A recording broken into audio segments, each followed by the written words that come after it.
President Trump today saying Canada can pay $61 billion to be part of America's Golden Dome missile defense initiative. But he adds that it won't cost Canada a penny, that is, if the nation opts to join the United States as the 51st state. In a post on Truth Social, the president says Canada is, quote, considering the offer. The statement comes after British King Charles III addressing the Canadian Parliament today, subtly criticizing Trump's suggestion of making Canada the 51st state. President Trump last week unveiling his plan to build a space-based missile defense system that includes a constellation of interceptors, satellites, and sensors aimed at stopping drones from coming from the other side of the world and attacking the U.S. Last week, Canadian Prime Minister Mark Carney said that the country is looking at potential investments for the project. President Trump issuing fresh warnings to Russian President Vladimir Putin, this as he considers ramping up sanctions on Moscow. But a top Russian official dismissing Trump's warning while sending new threats. Joining us now live in studio is NTD's White House correspondent Iris Tao. Good evening, Iris. This is certainly becoming more and more concerning as we see the exchange heating up. Talk to us about the latest between Trump and Russia. Sure. So we've seen this sign of Trump increasingly getting frustrated with Russia's Vladimir Putin. In a Truth Social post this morning, Trump says, quote, what Vladimir Putin doesn't realize is that if it weren't for me, lots of really bad things would have already happened to Russia. He is playing with fire. And it comes right after Trump on Sunday also issued a stern warning saying that Putin has gone absolutely crazy, adding that he is absolutely seriously considering more sanctions targeting Moscow. And meanwhile, it comes after Russia over the past 2 days has launched a massive drone attack on Ukraine, actually one of the largest since the war began about 3 years ago in terms of the number of drones launched. Well, Russia says that they were trying to target military production facilities, but Ukraine says it has hit a lot of civilian facilities like university dorms. And here's how President Trump responded to it on the weekend. Watch. I don't know what the hell happened to Putin. I've known him a long time, always gotten along with him, but he's sending rockets into cities and killing people, and I don't like it at all, okay? And of course, we have seen Trump's more stern response, but today Russia also responded with a top Russian security official and tweeting out, quote, regarding Trump's words about Putin playing with fire and, quote, really bad things happening to Russia, I only know of one really bad thing. World War III. I hope Trump understands this. And that is after Moscow first responded to Trump's comments by calling it emotional overload from the U.S. president. So we've certainly seen an escalation too from Russia's side as well when it comes to the back and forth between the two countries.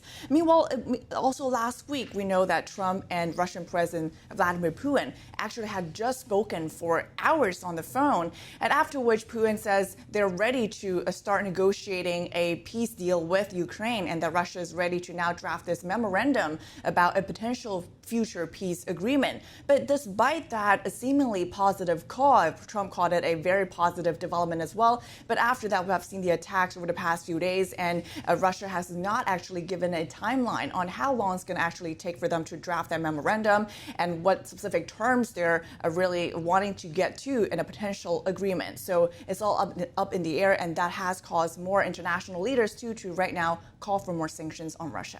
Certainly concerning as the dialogue is reaching very dangerous levels. We'll be keeping an eye on that. Meanwhile, up on Capitol Hill, this has been a major point of contention between the GOP, really House Republicans. In the beginning of the war in Ukraine, Russia in Ukraine war, you had a lot of support for Ukraine, and then it started to dwindle, much like President Trump's stance on the war. What is going on right now? How are lawmakers reacting to Trump's sudden turn here? So you're absolutely right, Steve. We have seen, especially from GOP lawmakers, that they are trying to heed to Trump's call and really follow the president's narrative when it comes to the Russia-Ukraine war by, for example, not really ramping up explicit attacks, for example, on Putin himself, on some of the closest Trump allies. But we have seen actually a recent shift, especially a more hawkish stance toward Russia as the war unfolds. For example, right now we have seen a bipartisan push for a sanctions package that has garnered support from actually actually over 80 senators from across the aisle, and that is actually above the threshold to overcome a potential veto. And the measure, for example, includes a 500% tariff on imports from nations that purchases Russian oil. So it is very significant. We haven't seen the White House commenting on that just yet, if they support it or not. And meanwhile, that's on the Senate side. But on the House side, we haven't seen actually a major shift yet when it comes to that hawkish stance when it comes to sanctioning Russia. But certainly we have seen, for example, a close ally of President Trump, Lindsey Graham, in the Senate calling for sanctions on Russia and in a way really signaling that message to President Trump as well from his speech last week. Watch. Putin, in my view, is playing us all. President Trump called for a 30-day ceasefire. Ukraine said yes. Russia said no. President Trump urged Zelensky and Putin to go to Istanbul, I was over there, and meet to have direct talks. Zelensky went, Putin didn't. Putin is dragging this out. And meanwhile, Senator Grassley today also calling on President Trump to sanction Russia, saying that, quote, sanctions for Putin like no Fed grants for Harvard.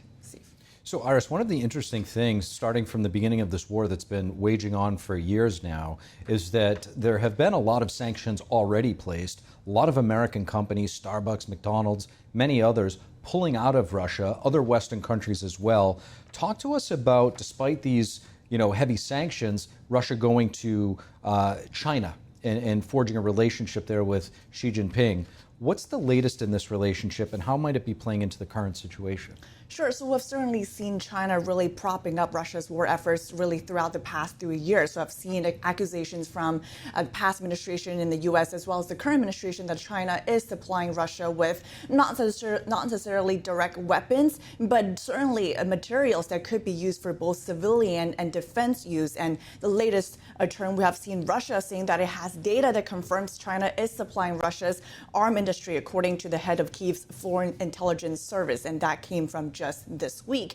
And meanwhile, last month, Ukraine has also accused the CCP of direct military assistance to Russia's arms industry. And we know that Xi Jinping was just in Moscow in early May for Russia's big celebration of their military victory day parade. And the two also reaffirmed, Xi and Putin also reaffirmed their relationship with Xi, declaring that China's, quote, stands shoulder to shoulder with Moscow against what they call bullying, and also saying that the two countries has, quote, an unbreakable bond.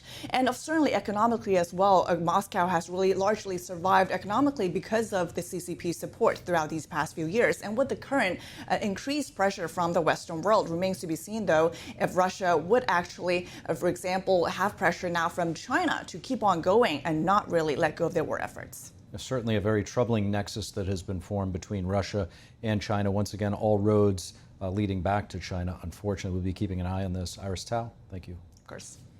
And the Supreme Court today declining to take up an appeal involving a Massachusetts student's free speech case. The case stems from a dispute between 7th grader Liam Morrison and his school over the transgender movement. In March 2023, Morrison wore a T-shirt to school reading, "There are only two genders," the principal sending him home after he refused to take it off. Later in May, Morrison returned to school wearing the same shirt, but this time with the word "censored" covering the number 2. Morrison's parents brought the case to a court on First Amendment grounds, but a judge ruling against them. The Supreme Court did not explain its reason for turning down the case, but Justice Samuel Alito and Justice Clarence Thomas issuing a joint dissent saying it's a terrible precedent for a student's right to free speech. The White House poised to cancel $100 million in contracts with Harvard University. That's as the State Department calling on embassies and consulates to pause new student visa appointments. NTD's Arlene Richards has the details. Just one day after President Trump threatened to cancel $3 billion in federal grant funding to Harvard University, media outlets report that $100 million in contracts may be canceled. Reports on Tuesday say Harvard will receive a letter informing the school of the pending cancellations, and that the General Services Administration will request that federal agencies identify any remaining contracts with Harvard. The agencies are to determine whether those contracts can be canceled or redirected elsewhere. President Trump is expected to order government agencies to look for new vendors for the federal funds.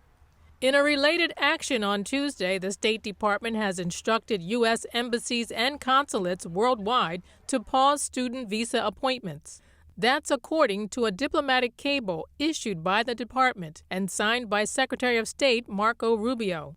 The statement says officials are working to review and expand how it screens and vets applicants for visas. That includes the inspection of social media accounts, something the State Department already does for some students. State Department spokesperson Tammy Bruce had this to say about the student visa decision during a briefing Tuesday afternoon. We take very seriously the process of vetting who it is that comes into the country. And we're going to continue to do that. We're going to continue to vet, and we continue to have an interest.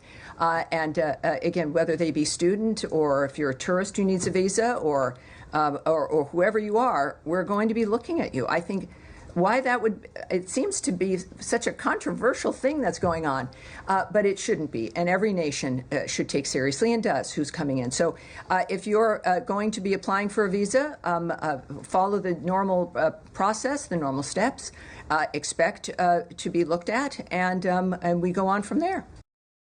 Bruce declined to comment on reports the administration would expand social media vetting. The department's latest move is part of the administration's larger effort to block or prevent anti-Semitic conduct on college campuses. Officials have said student visa and green card holders are subject to deportation for such conduct. The department says their actions pose a threat to U.S. foreign policy and accuse them of being pro-Hamas. Critics of the administration's deportation efforts have called the effort an attack on free speech. The administration also took action to try to prevent foreign students from studying at Harvard, a move since blocked by a judge. Student visa appointments that had already been scheduled can still take place. Arlene Richards, NTD News. Harvard University's ties to the Chinese Communist Party is just the latest in a series of headlines about China's influence operations right here in the United States, particularly on college campuses. To break it down, we're now joined in studio by NTD's Washington correspondent, Jack Bradley. Jack, you've been tracking this for quite some time right now. The Trump administration, as well as lawmakers, are accusing Harvard of fostering not only anti-Semitic ideas on campus, but coordinating with the Chinese Communist Party. What sort of coordination might they be referring to? Well, Steve, they listed a number of things, but the main one that they listed this time around was the Chinese Communist Party's group. It's called it's this group that organizes in connection with Harvard. Harvard is accused of training this group to persecute a religious minority group in China, and the U.S. already sanctions this group that Harvard allegedly trains. But the main concern here that's been going on across the country, including in Harvard by the Trump administration, is stolen intellectual property and also Chinese Communist Party propaganda spread on these universities. What the students should or should not know that the CCP wants them to. Now, for example, the Confucius Institutes are partnerships with U.S. universities and the CCP, but they end up spreading Chinese propaganda in the U.S. Harvard and other top universities receive millions and sometimes billions of dollars in funding from China.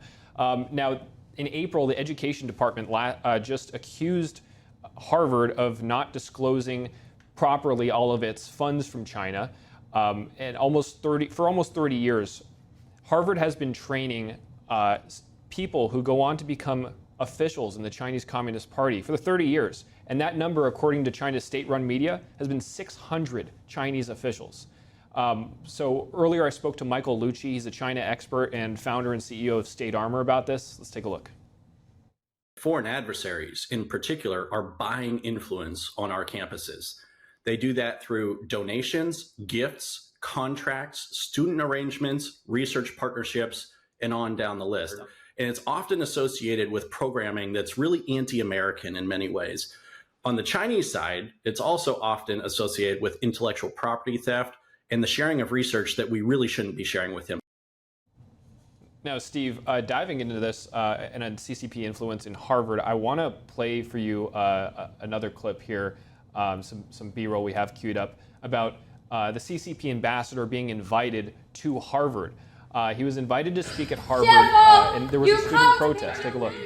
Of a prosperous China, but your hands are painted with blood. That's a Taiwanese student. That's a Taiwanese student being dragged out by a Chinese student, part of the organizing the Chinese ambassador to the U.S. visit. Now, this Taiwanese protester was calling out China's human rights abuses like forced organ harvesting. She ended up not later pressing charges on this Chinese student who's dragging her out, but the Harvard police, get this, the Harvard police counted that incident as an assault against her.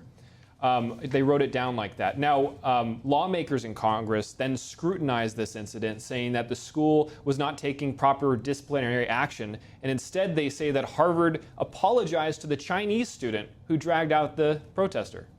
Yeah, it's no secret that Harvard has been a place where a lot of Chinese diplomats, future and actually present diplomats, those that are in the central government in Beijing, come for 2-week programs and have a very big presence on that campus, and Harvard taking in quite a bit of money for those training programs. It's not just Harvard, though, Jack. There's other universities involved in this. Recently, we just heard reports of the CCP's influence and hands at Stanford University in California. What is this case that we're hearing about now? Right, so this one was kind of an explosive bombshell because it's coming from the school's own newspaper. They conducted a year-long investigation interviewing students, teachers, and Chinese experts about this. And they found they're accusing the CCP of influencing, gathering IP using this crowdsourcing, where they get students who are sympathetic to the Chinese Communist Party to gather intel from them. There was one Chinese agent who was accused of acting as a student and influencing another student to use WeChat to talk about official research, which is monitored by the Chinese Communist Party, and also to get information from her that would normally not be, given by a student. Now, the Chinese National Intelligence Law in 2017 requires all Chinese citizens to give whatever information that they consider intelligence over to the Chinese Communist Party, potentially turning students into spies. Let's take a look.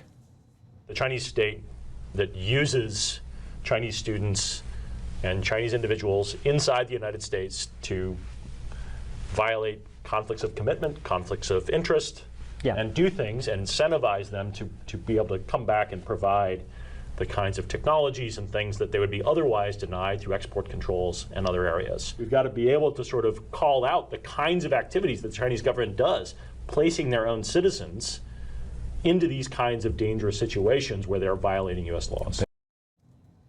Now, when this report came out, Steve, we talked to the Stanford. They told us that they're working with federal law enforcement in handling this, and also that it's important to distinguish between the Chinese Communist Party and the Chinese people, the students, the faculty, and people who are there to learn, who are in effect victimized by the Chinese Communist Party. And Jack, from what I understand, we'll have a deeper dive into this tomorrow? Definitely. We'll have a lot more to cover then. We'll be standing by, certainly. Thanks for that, Jack. Sure.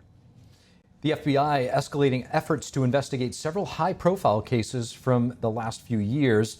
That includes the discovery of cocaine at the White House back in 2023, where the drug was found near the ground floor entrance to the West Wing.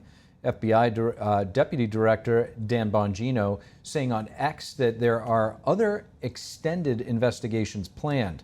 The agency wants to find who leaked the Supreme Court draft opinion that preceded the overturn of Roe v. Wade in 2022. The High Court's own investigation did not find out who was responsible for that. Also unsolved, 2 pipe bombs which were planted separately outside of the Democratic and Republican National Committee offices in Washington, D.C., just one day ahead of the January 6th rally and Capitol breach. The FBI is offering a $500,000 reward for information leading to the suspect's arrest. Thank you for watching the Capitol Report. If you want to see our full broadcast, check us out at epochtv.com.